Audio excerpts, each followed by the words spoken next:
Hello again, fellow classmates. Um, for my last and final presentation, I would like to do it on a subject that is very near and dear to me being in the law enforcement, and that is on driving under the influence. Um, Hopefully, this records. I got a new computer, and my first two tries. It didn't save the recording, so um, um, now on to driving under the influence. Even with all of the media that's out and all of the information that's out on different websites, billboards, advertisements, and commercials, um, people that are driving under influence still seems to me to be at a steady pace. It's definitely gone down if you're looking at 10 years ago, but just since I've been working in the law enforcement field, I can't really see any kind of decline in the numbers. Um, with all of the advertisements, commercials, billboards, and everything that's went into preventing driving under influence, the United States still spent $132 billion last year, according to Mothers Against Drunk Drivers, on DUI prevention alone.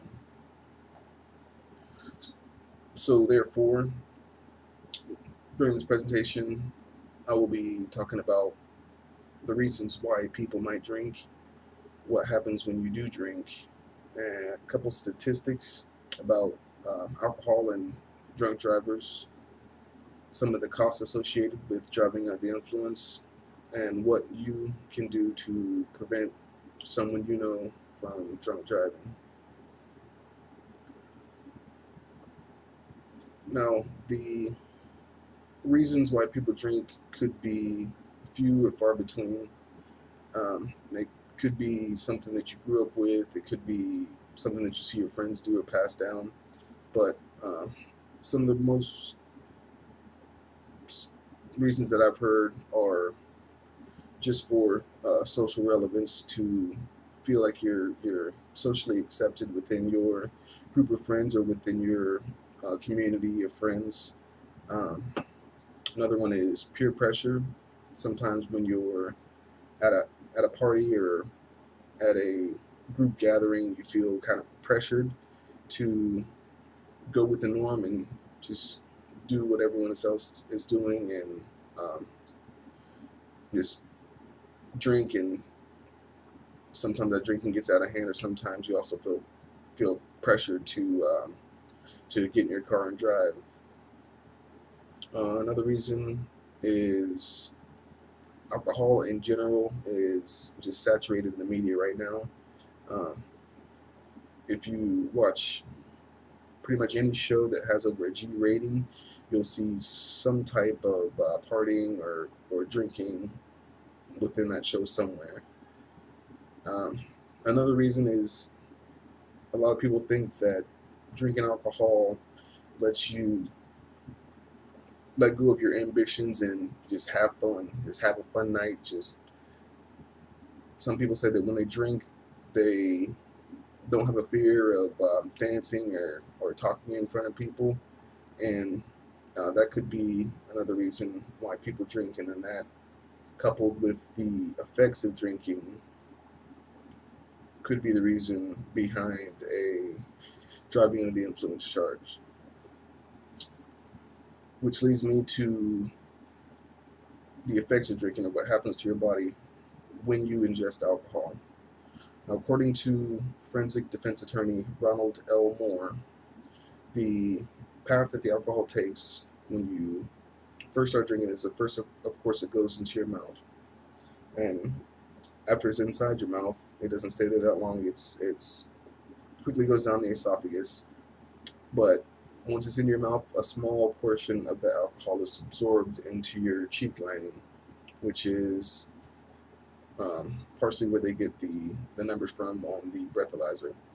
But once it's in your esophagus, of course, it goes to your stomach, and while it's in both your esophagus and your stomach, it absorbs a lot of that alcohol into your bloodstream. And a lot more of that is absorbed once it goes down to your intestinal tract. The alcohol is specifically bad when it gets to your brain, and that can happen within minutes, which is crucial when it comes to um, people making the decision to drink and drive. Because a lot of people will think that, well, I just drank this beer or I just had this shot, I should be good for another however long.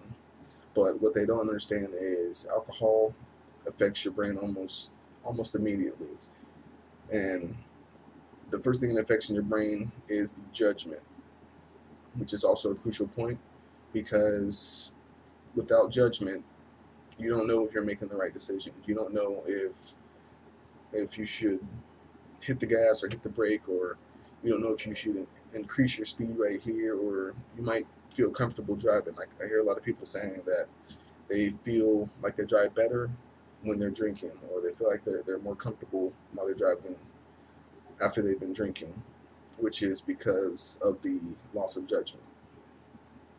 But again, without that judgment, how do you actually know that you're doing the right thing?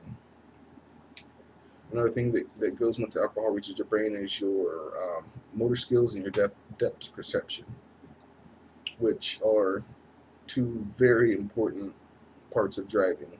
Your depth perception lets you know just how far you need to be from something before you start to apply the brakes, or just how far the car ahead of you is, or that person that just walked in front of you is, so you don't end up running someone over. Alcohol, once it gets to your brain, can also cause sleepiness. So if you drink before a long drive, there's always the danger that you will fall asleep at the wheel or fall asleep while you're driving and run off the road. Some of the statistics associated with alcohol and driving under influence, according to the Center for Disease Control, uh, motor vehicle incidents were the leading cause of adolescents' death, adolescents being between the age of 10 and 24 years old last year. Also, according to the Center for Disease Control, almost 10,000 fatal vehicle collisions involving alcohol happened last year, which is way too many needless incidents um, of fatalities involving alcohol and vehicles, two things which should never mix. And as for alcohol prevention, I know this shouldn't be at the top of the list for alcohol prevention, but a lot of people say that the costs of the DUI is one of the main deterrents for not drinking and driving. The average cost for a DUI is about $20,000, about $9,000 to $24,000, depending on what state you're in. And some of the fees associated with drinking and driving could be the fines, the court costs, the attorney fees, bail, loss of your job, which is very important for most people. You could be made to go to DUI school, so you could lose out on your free time or your personal time. Temporary loss of income. You could lose your car or uh, have to pay for your car being towed or impounded. You might have to pay for an alternate form of transportation for a while, or get a uh, ignition interlock device installed, which pretty much checks if you've been drinking before you're able to start your car when you do get your license back. You could be made to go to periodic blood testing, just so the court knows that you're abiding by the conditions that they set and not drinking alcohol. You could have to pay for monthly monitoring fees. You'd have to pay for the cost of incarceration to do your 3 days of jail time or however much jail time you do, and pay for the increased auto insurance premiums. which is a lot more than taking a cab ride home. Now, for DUI prevention, there are a lot of ways to prevent people from driving home drunk or prevent yourself from driving home drunk. But some of the most that I've heard were using a DD or a designated driver. And the best thing with the DD is to make sure that they are completely sober and have not been drinking any alcohol or doing any drugs, because that would defeat the purpose of having the designated driver in the first place. Another form of prevention would be riding in a taxi or calling a taxi. And like I said before, it's a lot cheaper than $20,000 or however much it costs. But I can guarantee you that that taxi is a lot cheaper than the DUI. And if you're one of those people that knows while you're sober that you would never get behind the wheel, but after you've been drinking, your judgment is affected so much that you're unsure, then the best course of action would be to either hide your keys from yourself or to give your keys to one of your sober friends before you start drinking, so that way you know for sure that you won't do anything stupid. If you're the one that is throwing the party at your house or your establishment, then some of the best forms of prevention would be to offer non-alcoholic drinks. When you're at a party or when you're surrounded by a lot of people, there is that small amount of peer pressure there to be like everyone else, have fun, have a drink in your hand. So um, offering non-alcoholic drinks can show that you're still grouped with everyone else. You're still having fun, but you're responsible. You're drinking a soda or water or whatever, just so you can make sure that anyone that needs to get home safe does get home safe. Also, another good form of prevention if you're throwing a party is to offer offer a lot of food, a lot of breads, or anything like that.